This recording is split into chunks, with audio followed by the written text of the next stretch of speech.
center we are having. But we are human. Your mother can just hear, oh, I vote at Methodist.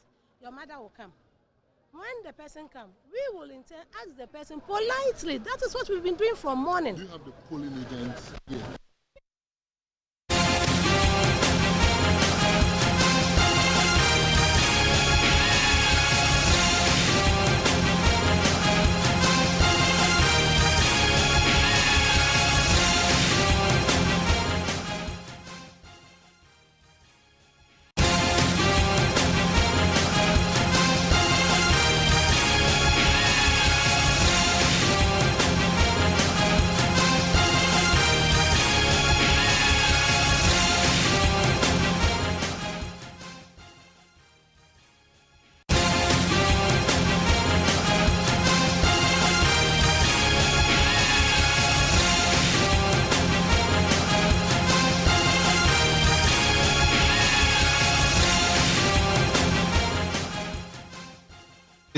The defense.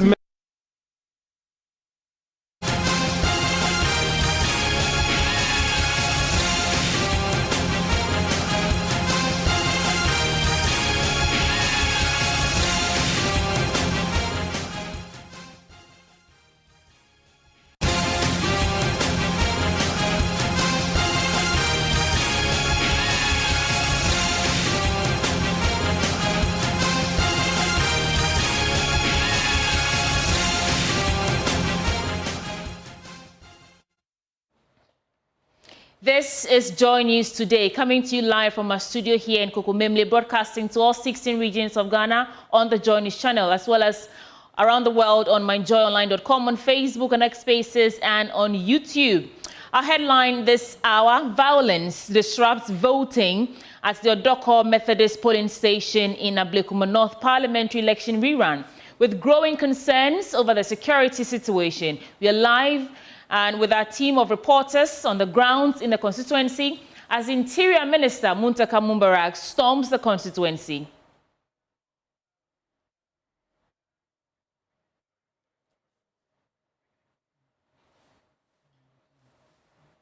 Well, we'll bring you details after this. Take a look.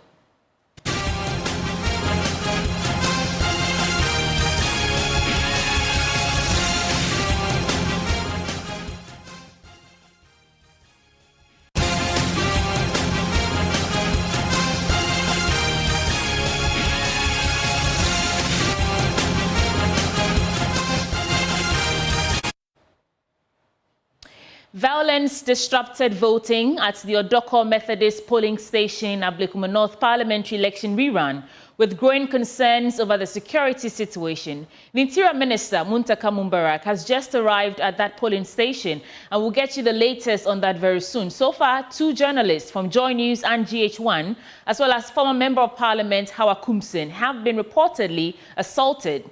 Watch this moment.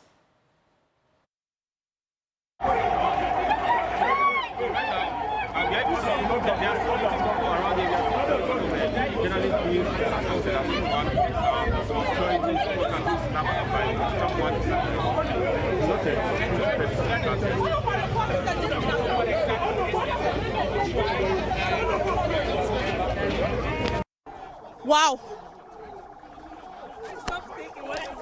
Sorry. Jesus. Hey. Why did you slap? One of our reporters has just been assaulted. Jesus. One of our reporters has just been assaulted. One of the members, they've just assaulted one of our reporters. Come.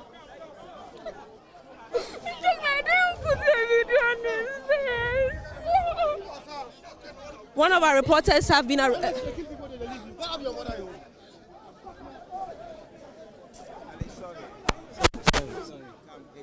one of the hazards.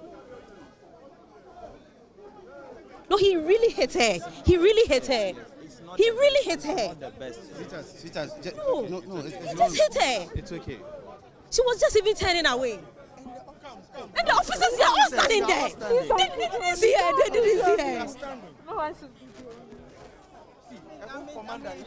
They are all standing there. They didn't see that they hit her. They were just standing there. Stop crying.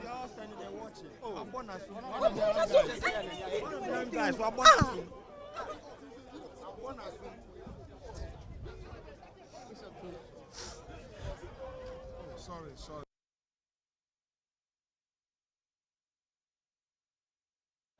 So what you just saw was a JoyNews journalist, Salome, who was assaulted by an unidentified person.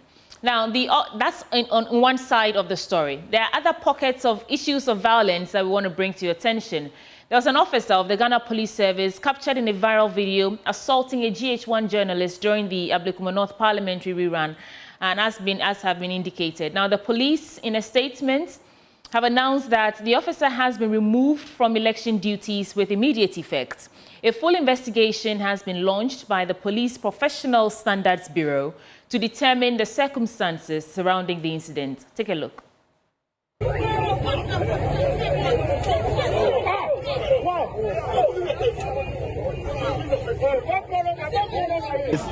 I said no, I can't leave the premise because I'm currently at Ablekuma North polling station. Yes. Polling station 2 and 4. Yes.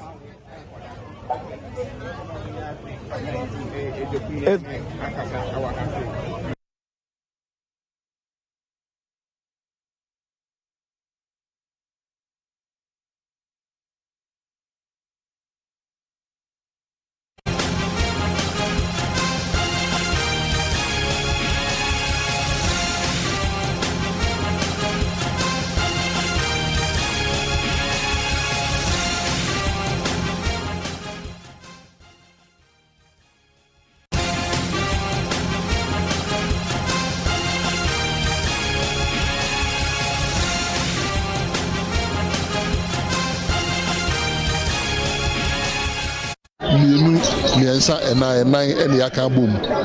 Obi ho beti se ye to aba ewo police station bi Methodist. No wa sorry no oba.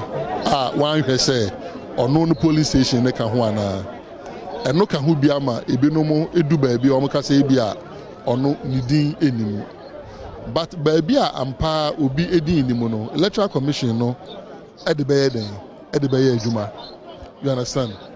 Again, police for what I say enough to take care of all the registered voters now. I was say on Babeto Abano eneno.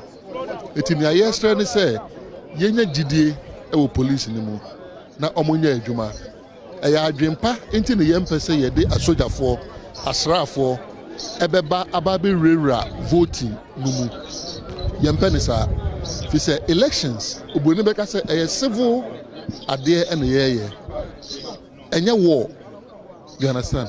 Enunti no obi anka na come anto yam yako inside ye na police for na kasa ye na amanfo ewo nyina kasa wo a unye police ni na unni dwuma bi edi poten ewo abato ni mu no yasre ohwe ya omu nyina apie media for kra mesre se mu nyina so nye den mu nyina so empie emfi I perimeter ni mu se na be ya obi eba beto aba obetima ye den akwakoto aba nti ye ogide se enema ye de atoto akwan mu no by the end of the day you bet to me awie sa abato ya ye ba betu na Ablekuma North enya omo member of parliament constituency na kasa na ye den akase omo ayi omo eda wase opening kase da se pa eda wase omane buama ana yenene atwetwe nkomo no wa chirechim omane buama ene yenene atwetwe nkomo wo kire se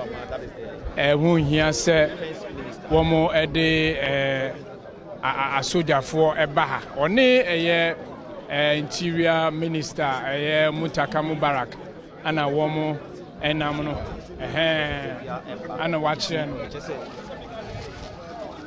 omane buama eye defense minister ana on interior minister account no aboma waba ene aposifo ewo Methodist polling station abedi nkomo acheche mu se enya bia wo mu dia sojafo beba ha na emom Ghana fo nya gidie ewo aposifo mu na Just gone by, you listened to the Defense Minister, Boama, addressing the press. But I want to speak to Jacqueline Asamoah for an account of exactly what happened.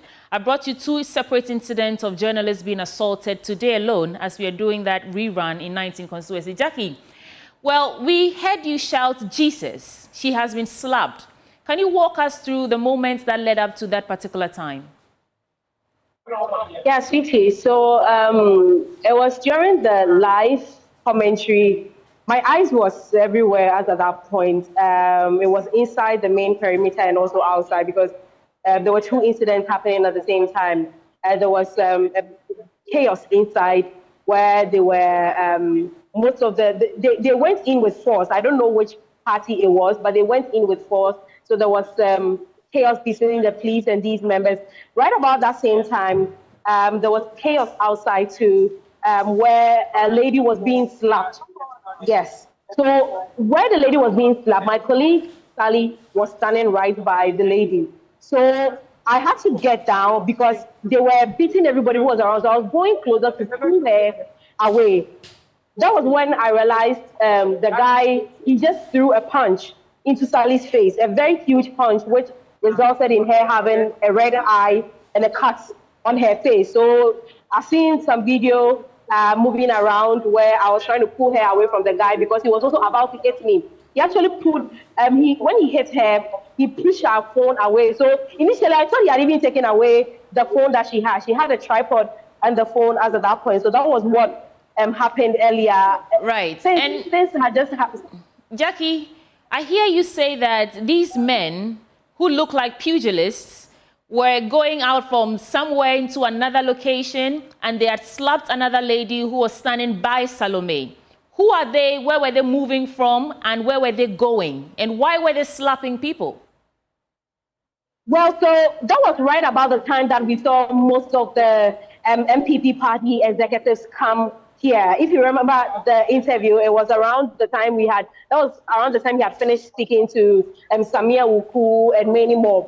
So all we saw was a rush. We saw a huge number of crowd trying to enter. These men, some of them were masked. So the guy who even hit Sally was masked. He had this bandana on his face. He just threw the punch. All these men were packed. They went inside. But then when I spoke to one guy off camera, all he was trying to tell me was that they wanted power outside of the perimeter. So what I could see, especially when I was doing the live commentary, was that I saw her down. I don't know what happened then. Then the police was trying to stop that. Then at the same time, the huge number of crowd that was outside too. I don't know what the other lady did, but all I saw was she was being slapped and her wig was even taken away. So that was why I shouted. Then the guy came. Then I don't know if he thought we were taking a video of him, which we are even here supposed to do anyway. Then he threw that punch on her face. At the beginning of your reportage today, this morning on the AM show, you told us that security was tight. In fact, it was beefed up, which is, that was what you told us. What did you see in terms of how the police tried to intervene in all these incidents of slapping and assault going on? What did the police do? Tell us exactly what you saw or observed. Well, what I observed was that I didn't really see the police doing anything about the slap because what I can say, especially from where I'm standing, even though we are not allowed to go close inside, there's police everywhere, especially up there. There was a police officer standing there right in front of even the main gate. There was a police officer in there. And they all saw what happened. Because a lot of things was going on at the same time, that was why they didn't help. But I believe that even with the media, nobody did anything when it was happening. Even the lady that was being slapped, nothing happened. They were just there. That was what they were just standing there. Are you saying that even after the police saw that these, again, I'm calling them pugilists, have assaulted 2 young women by your account, they still didn't intervene to try and arrest these people? No, nobody did anything. Nothing happened. All we saw was the people that entered the perimeter, they were asked to come out. I didn't even see any arrest. Nothing was done. All they did was they sent them out and that was it. Then you were assaulted and nobody did anything about it. The police saw us, they saw Sally crying. We were trying to warn people off because everyone was trying to take a video and all that. Nobody did anything. They were right in front of the police. Everybody is here. They are just standing around here and nobody did anything. Jackie, you've told us what you saw, what you heard. How did all this make you feel? I know how close you are to Sally. At that point, I shed tears because I feel like I dragged her to. We are all working though, but I know how she felt about doing this reportage today, especially knowing very well what I had been through in December reporting here. She knew what I had been through, and she knew how tough it was how tough it was for me during the Ablekuma North elections in 2024. But she's so upset to come here. I shed tears at that point, and I felt hurt, especially a few minutes ago when I heard the sound on radio of all that I was saying, the commentary. It just made me sad at that point, and all that I'm hoping for is that she gets better, because I spoke to her some minutes ago, and she said she's having headaches and all that. I'm just hoping that she gets better by the end of the day. Has the election resumed? Jackie, well, I have to say, my apologies. I'm sorry that you have to experience this as you're just working to bring accurate information to the Ghanaian audience. But has the election resumed again? We understood that there was a pause moments ago. Has it resumed? Yes, no, it hasn't resumed. So what you can see here right now is that everything has been halted over there. Okay, I think I've seen a couple of people entering, so it looks like it has resumed, because the police is saying that when they see a lot of people around, the voters who are coming in, they might not want to come inside and vote. Probably the crowd here might intimidate them. So they've sent everybody out, even the media is not allowed into the premises. So I just saw a woman entering, but some few minutes ago, it had been halted. We saw Muntaka here, and they're trying to restore calm and all that in the area. But in the perimeter, it looks like it has already started. Jackie, please take care of yourself. We'll touch base with you again when you have more details to report to us. But before you go, where is Sally right now? So we have to take her to the hospital. That was the initial communication from the office. So I'm yet to find out if she's been there yet, because we wanted to bring her back to the office before we send her to the hospital. Okay, thank you, Jacqueline and Somaya Boa. Woman on grounds today for you to bring you all the details on the Ablekuma North parliamentary election rerun of 19 polling stations. I want to speak to James Aveji now. He's also boots on ground for us and has been since morning. And James, we've had disturbing reports of assault on journalists. What's happening where you are? And okay, so I understand that we are still trying to get a hold of James Aveji, but it's a terrible day for journalists to be assaulted on a regular day about their jobs. And we talk about press freedom, we talk about freedom of expression. We do not even know who these men are. And I'm disappointed to hear that the police were looking on without doing anything about it.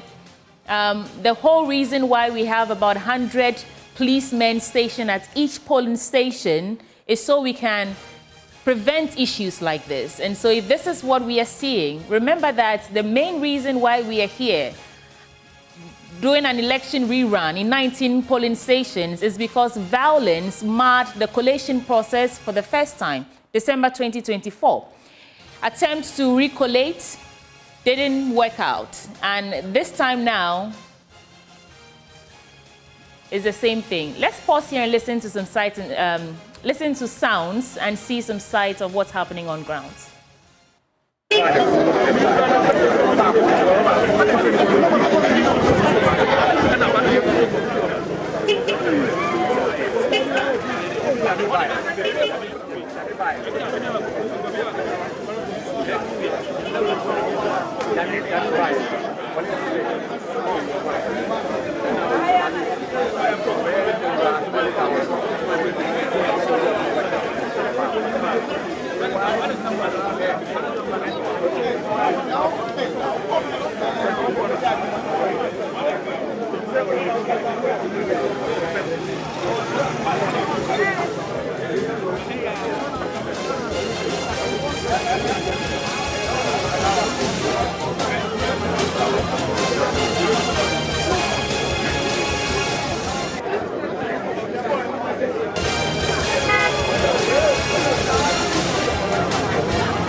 with James Aveji, a man on the grounds. We told you earlier that we have our reporters everywhere today in those 19 police stations. Now, James, we've heard disturbing reports of journalists being assaulted, some innocent passers-by to being assaulted. What is happening where you are, and is the story different?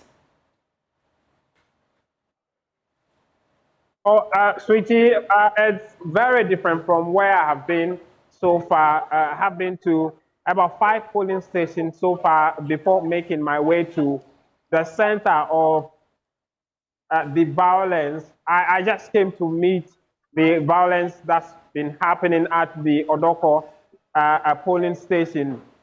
For where I have been, I've been to the DVLA polling station at Awoshi. Then I went on to the Lost Pentecostal polling center also at Kwashimang area.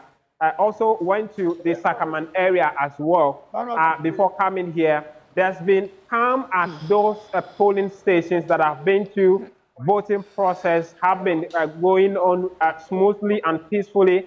There's not been any incidents of voters not finding their name in the voters register. And so it's been relatively calm at the places I have been to, except for this particular polling station where the youth from both sides of the political parties have engaged in a raw physical exchange at the entrance to the place.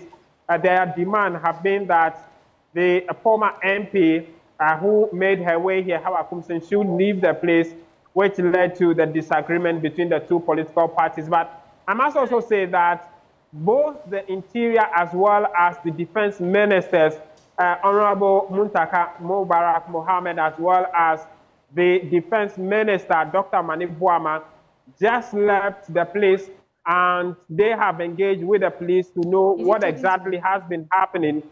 After the police have confirmed, have officially briefed them on the situation, they both returned. What I was trying to inquire on from the both of them have been what next for the voting process, because at the time, the voting had halted, and they indicate to me that they have had firm assurance from the police to maintain order, and so the voting process would resume. And indeed, it has resumed in the last 10-15 minutes.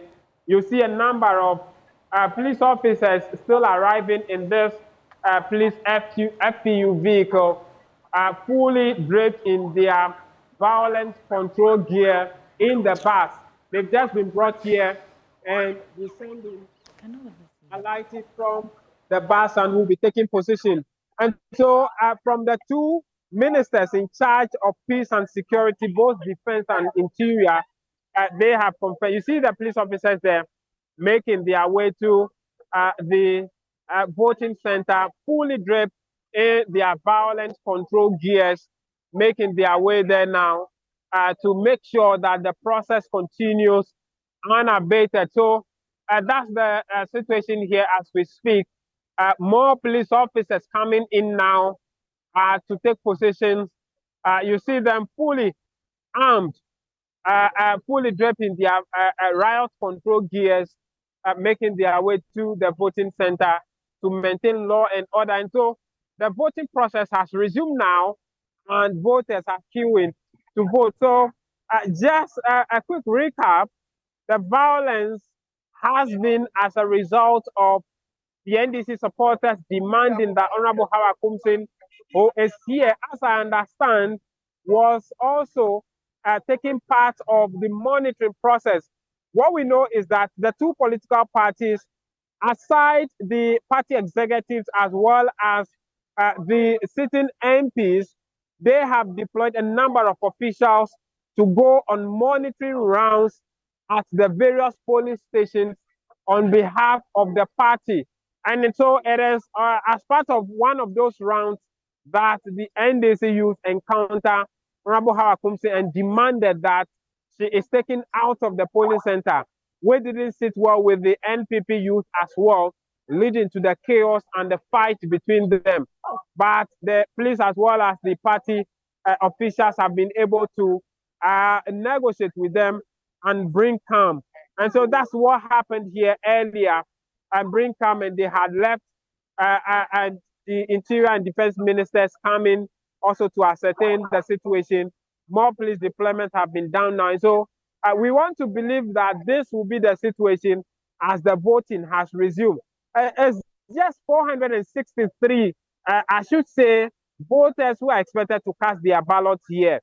Not huge numbers compared to the numbers we saw at the other polling stations where there were 600, over 600, over 500 polling registered voters expected to cast their vote. And so calm has been restored now, and the voting process has resumed. The two ministers have left the scene. The leadership of the both political parties that I have identified have also left the scene now, and voting process has resumed now at the Methodist Odoko voting center, and so the process is continuing now. Police officers taking their positions to secure the place and maintain law and order to continue the process.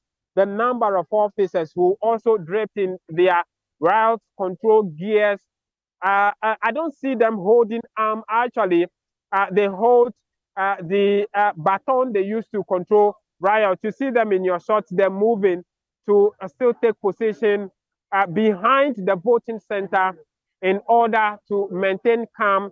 A number of them, about 8 of them who were here earlier, you see 4 of them holding the riot shield there. And so they're taking their positions behind the voting center in order to maintain law and order. So calm has been restored, voting has resumed. You see there some voters also in queue trying to go through the process and cast their ballot. So that's the situation at the Methodist voting center here in Odoko. Calm has been restored now, and the process is going on smoothly. James, thank you for bringing us that accurate reportage. And he reports to us that both the Minister of Interior, Muntaka, and the Defense Minister, Omane Boama, have left the scene. Voting has resumed at the Odoko Methodist polling station, and a new batch of police officers have arrived, and they seem to be armed, or they're wearing riot gear in order to contain the issues of violence that we are seeing right now. We'll take a break here. When we return, more action on Joy News today, bringing you all the details happening at the Ablekuma North constituency. Please stay.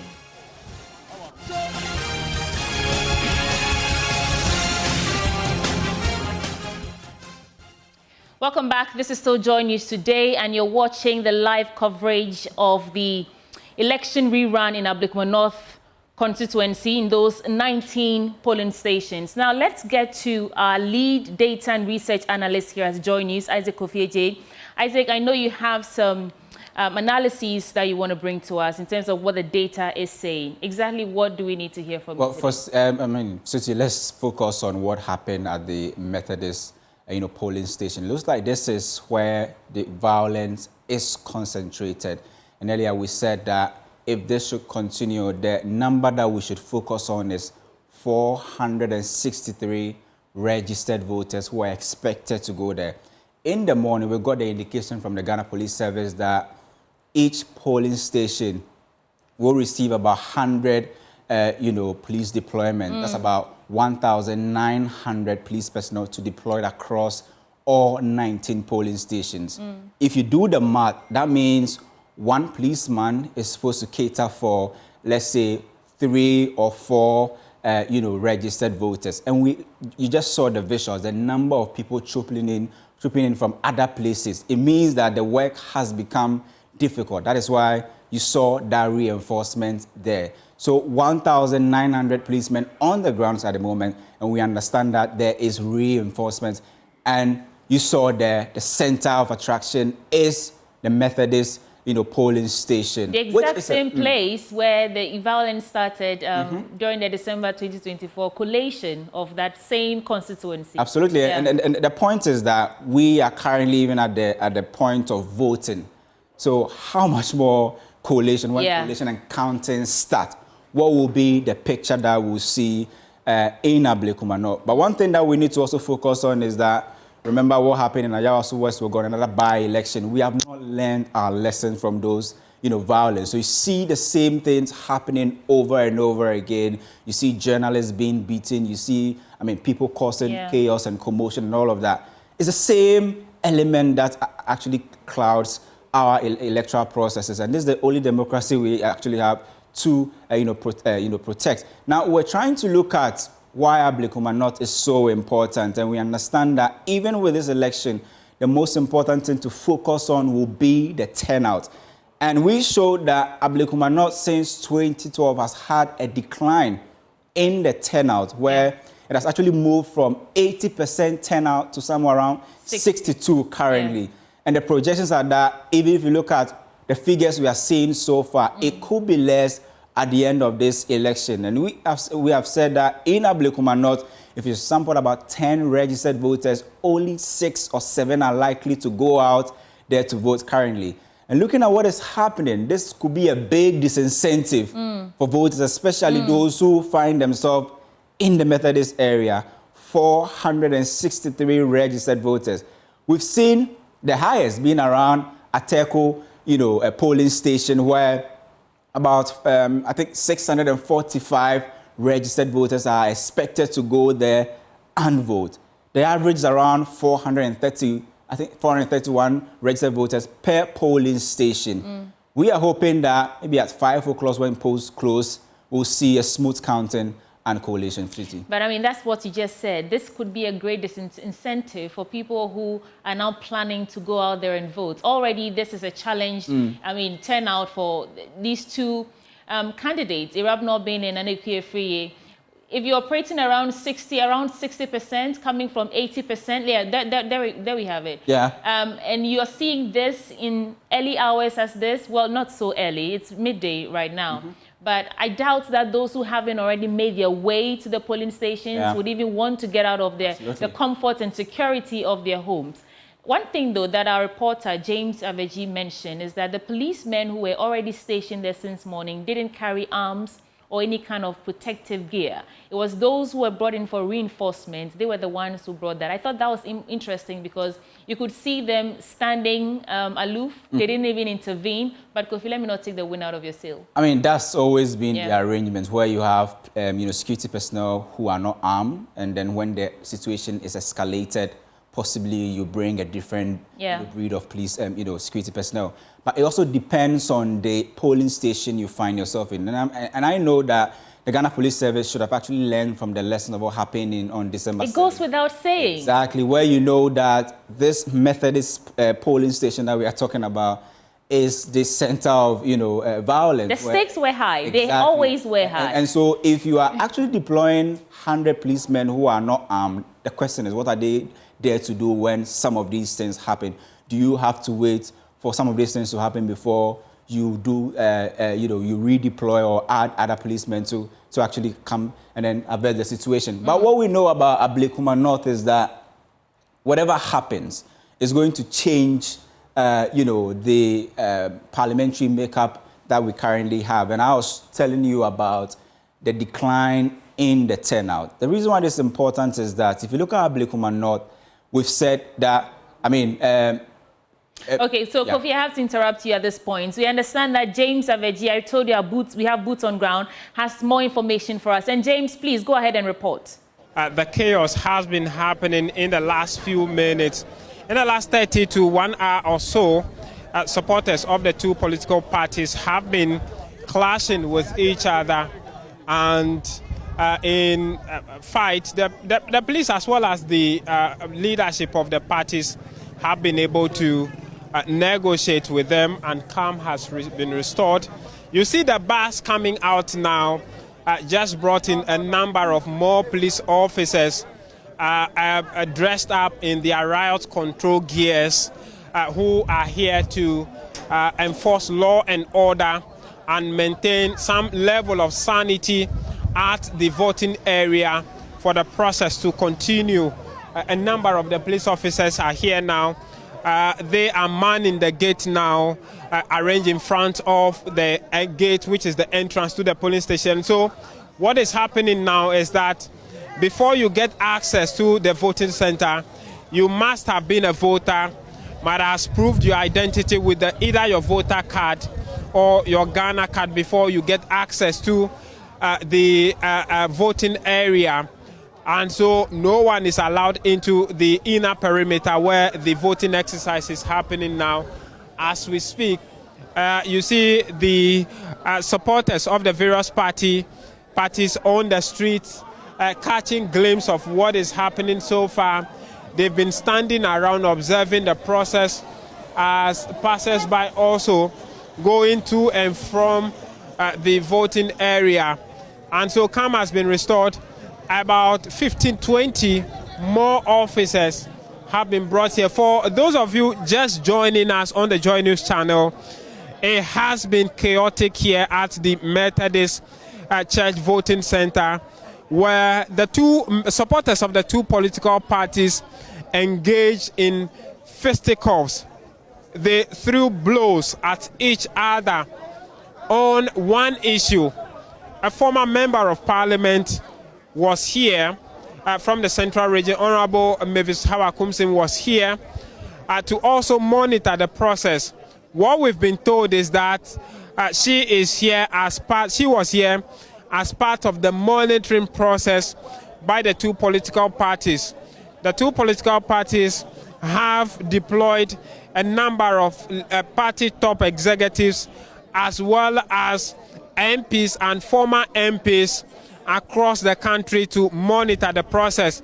In fact, I bumped into the general secretary of the party at one of the polling stations who told me he's been to a number of polling stations to monitor the process and was satisfied with the process so far.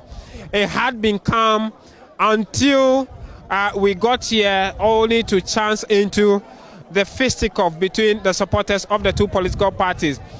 Some leaders who identify themselves, one of the guys who told me he's one of the leaders of the NPP, admitted to me that a section of the supporters who arrive here on motorbikes, some of them in helmets, are actually members of his party. Mustafa Gbande also admitted that a section of the youth who arrive here are also members of his party, the NDC. And so the two political parties have confirmed that, yes, indeed, the guys who were embroiled in the fisticuffs were supporters of their political parties. The agitation was that the NDC supporters demanded that Hawakumsin be taken away from the voting center, where the NPP also disagreed with that, leading to the agitations. She was whisked away from the voting center through a back door, we were told by the police, and the leaders, ended up arriving at a consensus between the two of them, and some level of peace was maintained. Then about 10-15 minutes later, both the interior as well as the defense ministers, Honorable Muntaka Mubarak, MP for Asawansi, who is the interior minister, as well as the defense minister, Honorable Dr. Omani Buama, the two of them arrived in the same vehicle and made their way to interact with the presiding officer on duty, where she's been briefing them, as well as the police also giving them an official briefing. Thank you, James Aveji, bringing us all the details. And he reports to us now that they've beefed up security. There are new parameters that have been established to usher you into the voting booth. You have to show your ID cards and actually confirm your identity, whether you are with the media or not, before they let you in. And so perhaps that will restore some calm and sanity over there. But he reports also that calm, indeed, has been restored. And Kofi, I know you were going to tell us about what this means for the turnout, and we had to go back to James. So let's take it up from there. It's important that this election actually gets the turnout that it deserves for us to know the true reflection of how the people want to vote. But looking at the trend, it's a concern that's tired of election. If you look at how they've been, there's a decline in the turnout and all of that. So we have been doing some sort of simulation to see what could happen in Ablekuma North, trying to use historical data to actually test what will happen in best case scenario, worst case scenario, and the average. So on average, if we are supposed to use what we know, what happened in 2024, where the turnout was somewhere around 62, but the average is around 68%. If we are using this 68%, then we are expecting that some 4,666 registered voters are expected to go out and vote. Now, per what we are seeing so far, there's a big disincentive, and the projection is that maybe we could have about 62 or 60 turnout. Even the national average was around 64. Now, if you look at the worst case scenario in terms of Ablekuma's history, if you don't go out to vote, the worst case scenario is usually around 57%. How many people will we expect to go out there to vote? 3,991 registered voters. The EC, though, did say they were expecting a little over 6,000 people to go and vote today. So 6,839 total registered voters. How do we reconcile their numbers with what we're seeing now? I mean, this is the test case we are running, that best case scenario, because not all the 6,839 registered voters will go out there to vote. So we are using the turnout to see what could happen in Ablekuma. If we go with the average, then we are expecting 4,999 people to go out there and vote. If 4,666. But if you go with the worst case scenario, where if you check the trend, if you look at this trend, the worst case scenario is 57% in terms of the turnout. How many people are we expecting? 3,999. Best case scenario is when we have 85 people turn out. That has been the best case scenario for Ablekuma North in terms of people going out there to vote, or the propensity to vote. How many people will we be expecting? 5,833. So it will be interesting, all of these scenarios, in terms of both the NPP and the NDC, who will be having majority of these people who will be going out to vote already. Yeah, what's interesting is that it's not just those who come out to vote today who determines who the winner is. Don't forget, these are 19 outstanding polling stations. Exactly. We already have the result for the remaining, I think, about, is it 200 and something in total? You are the figure guy, So we already have a chunk of what will determine the winner of today's election. And so the lesser number of people who go out to vote, if it's from the NDC side, then it means that they're taking out of the chunk of people who could actually give them that win. Exactly. And if it's from the NPP side, well, then you know how that goes. Kofi. Well, I mean, but the truth must be told. The data that we are looking at shows that in Ablekuma North, if 10 registered voters go out there to vote, between 6 and 7 are likely to vote for the NPP. And earlier, we were making the important point of proxy stronghold. This is a stronghold of the NPP, but what we are learning per the data we have seen is that Ablekuma North could be a proxy stronghold. It has moved from an original or an organic stronghold where you control and control proper to now a proxy stronghold, which means that you pick people from other strongholds or other organic strongholds, get them to register there to come and vote, right? That has been the situation of Ablekuma North, because it's 100% urban area where about 60% of the people you find there are Khans, right? And we have said that one of the key reasons why NPP has been ruling that area for a long time and NDC has never won could be that factor, holding all other factors constant. But whatever happens today, what can this do? This is likely to change the makeup of our parliament, which the NDC is aware that, well, they say that they already have supermajority, but they know that supermajority comes from, tying their claws with the independent parliamentarians. But they want pure majority, pure supermajority. An absolute majority. And a win in Ablekuma North constituency will give them that absolute majority.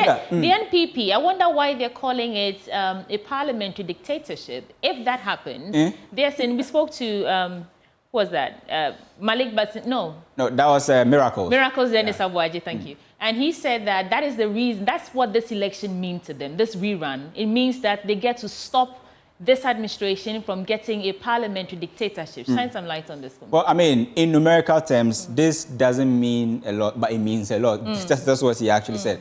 What this means is that the NPP is aware that currently that their 88 members of parliament has been reduced to 87 because of the death of the Akwetia MP. Right. So currently, NDC has two ways to get that super two-thirds majority. It's either to win in Ablekuma or fight for Akwetia. Yeah. If you win Ablekuma and you win Akwetia, it's over. That's over, right? It means they can do so many things without the NPP side of the house. Let's see what they can do. Okay. Right? We decided to put this in 3 thematic areas. In terms of quorum in parliament, you need about 92 members of parliament. Already NDC has over 180, right? It means that if they're able to by themselves form a quorum without the minority, right? And when it comes to passing ordinary bills, they need about 138 members of parliament, and they can do this without the NDC. And again, the most important one has to do with constitutional amendments, which includes whether MMDCs will be selected or they have to go for an election, whether on partisan basis or what MPP or NDC can actually now do it if they are able to win Ablekuma North with 184. Currently, they have 183, and they said they have the independent guys on their side. That makes them 187, right? But you know, whenever it comes to two-thirds majority, you need to vote sometimes, right? Yeah. So if you are doing a secret ballot, you simply do not know who has influenced that independent member. That is why you need your own people to form your own supermajority. So if you are watching us and you are saying, but it's just one constituency, why is it so important? It's simply because of this number 184, which makes up 2/3 of parliament. And if they're able to do that, NDC can go ahead and do so many things, but not, sort of like to extend the term of President Mahama, because that power resides in the people, where there can be a motion, it can start from parliament. But for us to say whether President Mahama should go for more than 2 terms, it has to come to us in a referendum of a sort. Exactly, to vote. And so, although they will possibly have that 2/3 majority, they cannot do that. But one thing they can also do is that they can impeach the president, but you know that cannot happen, right? Because that's their own president. Which means that parliament will have that big voice. And we have said that we actually predicted it because 2020 election gave us that indication that now Ghana's election, the most interesting place to look at, possibly no longer the presidential, right? But parliamentary. Because I mean, once upon a time, we had 137. They had to take an independent member to join the NPP to form majority. And so it's always interesting to see, and even with that majority, they were still being ruled by a speaker who was from the Green side. And so you see how Ghanaian voters are becoming very nuanced, and in terms of their decision-making, very, very, complex at this time around, where it's not so easy to possibly, predict so many things. If you are predicting a stronghold, it should be an organic stronghold. If it's a proxy stronghold, you definitely will find yourself in trouble. And if you are doing a rerun, where at the back of a government that has had a lot of goodwill in a proxy stronghold, possibly you should be worried. Coming from that locked horn parliament in the 8th one to this 9th parliament, where we are inching close to an absolute, 2/3 majority, it makes it interesting to watch how our democracy unfolds. But of course, this is where we'll pause for a bit, and the election or the coverage of those 19 polling stations continues. Let's take a quick break. When we return, there's more action for you. The Ablekuma North constituency.